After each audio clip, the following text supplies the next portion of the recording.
बिस्मिल्लाहिर्रहमानिर्रहीम। अस्सलाम वालेकुम वरहमतुल्लाह।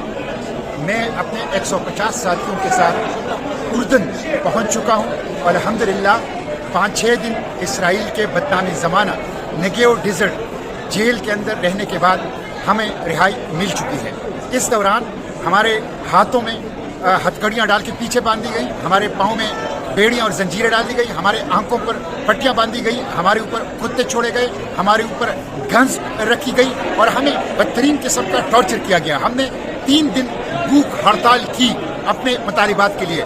No access to air, no access to drinking water, no access to medication, no access to lawyer, किसी किस्म की चीज़ तक हमें रसाई नहीं थी। एक बदनामी ज़माना जेल था, लेकिन अल्हम्दुलिल्लाह हम रिहा हो चुके हैं और फ़लस्तीन की आज़ादी की जद्दोजहद जारी रहेगी। इस नाकाबंदी को हम तोड़ेंगे, बार बार इसके लिए जाएंगे, गज़ा को बचाने के लिए कोशिश करेंगे और जो जेनोसाइड के मुजरिम हैं उन मुजरिमों को कैफर किरदार तक पहुँचाएंगे इंशाअल्लाह।